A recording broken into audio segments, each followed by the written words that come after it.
Assalamualaikum warahmatullahi wabarakatuh. Halo semuanya, perkenalkan saya Tazkia Aulia Kamila dari Prodi Ilmu Komunikasi. Di kesempatan kali ini saya mau mereview secara singkat mengenai sebuah tema penting dari salah satu mata kuliah, yaitu mata kuliah Psikologi Komunikasi Sosial yang sudah disampaikan oleh dosen saya, yaitu Ibu Ami, dalam materi sesi 4, yaitu mengenai komunikasi interpersonal. Jadi komunikasi interpersonal merupakan dasar dari semua bentuk komunikasi yang kita lakukan. Sebelum berbicara dengan orang lain, kita pastinya terlebih dahulu berkomunikasi dengan diri kita sendiri, baik itu melalui pikiran, kesadaran, dan juga perasaan. Masuk ke pembahasan. Secara sederhana, komunikasi interpersonal ini merupakan proses komunikasi yang terjadi di dalam diri seseorang. Menurut DeVito 2011, komunikasi interpersonal merupakan pengiriman pesan kepada diri sendiri yang berfungsi untuk berpikir, merenung, menilai, dan juga mengendalikan perilaku. Sedangkan menurut Jalaluddin Rahmat 2005, menyebutnya sebagai percakapan batin yang membantu seseorang mengenali diri dan memaknai pengalaman hidup. Misalnya, ketika kita dihadapkan pada suatu pilihan, lalu kita berbicara dalam hati seperti, apakah keputusan ini benar? Itu tuh merupakan suatu bentuk nyata dari komunikasi interpersonal. Melalui proses ini, kita belajar memahami diri, menilai situasi, dan juga menentukan tindakan yang paling sesuai dengan nilai tujuan pribadi kita.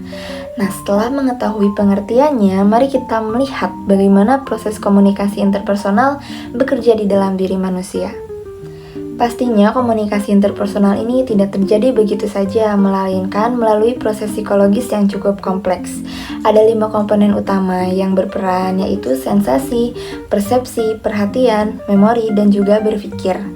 Yang pertama itu ada sensasi, yaitu kemampuan menerima rangsangan melalui panca indera. Misalnya, ketika kita mencium aroma bunga, sensasi itu masuk melalui indera penciuman. Lalu yang kedua ada persepsi, cara kita menafsirkan sensasi tersebut. Jika kita mengenali aroma bunga tersebut sama seperti parfum yang biasa kita pakai, maka kesadaran itu disebut dengan persepsi. Selanjutnya ada perhatian. Perhatian merupakan kemampuan untuk memfokuskan pikiran pada hal tertentu. Faktor yang mempengaruhi perhatian bisa eksternal, seperti warna, suara, dan juga gerakan, maupun juga ada internal, seperti motivasi dan juga emosi. Lalu keempat ada memori, tempat kita menyimpan dan memanggil kembali pengalaman.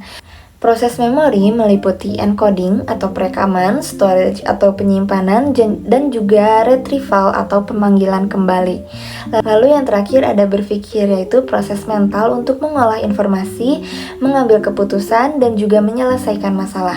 Melalui berpikir, manusia bisa merefleksikan pengalaman dan juga membangun pemahaman diri. Setelah memahami prosesnya, mari kita lihat contoh konkret bagaimana komunikasi interpersonal dalam kehidupan sehari-hari. Contoh sederhana komunikasi interpersonal dapat kita lihat ketika seseorang sedang memilih rasa yogurt di toko. Ia mungkin berdialog dengan dirinya sendiri, coba rasa baru atau tetap yang biasa ya. Proses ini menggambarkan bagaimana seseorang menimbang pilihan dengan menggunakan pengalaman, ingatan, dan juga refleksi pribadi sebelum bertindak. Selanjutnya ada juga karakteristik dari komunikasi interpersonal, antara lain yang pertama menekankan pada pengolahan pengalaman pribadi, yang kedua terjadi saat individu mengalami kebingungan atau konflik batin, selanjutnya melibatkan proses berpikir dan memberi makna terhadap pengalaman hidup, lalu ada juga menghasilkan perubahan perilaku baik itu positif maupun negatif. Lalu, apa sebenarnya tujuan dari komunikasi interpersonal ini dalam kehidupan kita? Komunikasi interpersonal ini tentunya memiliki berbagai tujuan penting, diantaranya pertama, mengenal diri sendiri. Melalui refleksi, kita menyadari kelebihan, kekurangan, dan juga nilai-nilai yang kita pegang.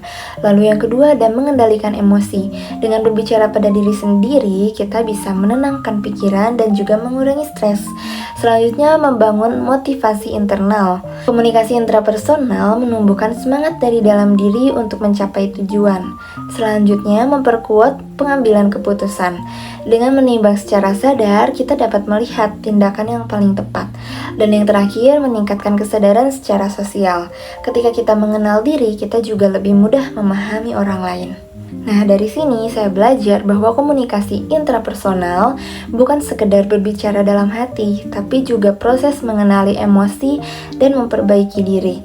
Tanpa kemampuan ini, kita sulit memahami dunia sekitar secara bijak. Nah, jadi dari semua penjelasan tadi yang sudah saya sampaikan, kesimpulannya adalah komunikasi interpersonal adalah dasar dari semua komunikasi manusia. Melalui proses ini, kita belajar mengenal diri, mengelola emosi, dan juga mengambil keputusan dengan kesadaran penuh. Dengan terus melatih komunikasi intrapersonal, kita dapat tumbuh menjadi individu yang lebih reflektif, tenang, dan juga berempati dalam kehidupan sosial. Sekian dari saya, mohon maaf bila ada kesalahan. Wabillahi taufiq wal hidayah. Wassalamualaikum warahmatullahi wabarakatuh. Terima kasih sudah menonton, semoga bermanfaat. Bye-bye.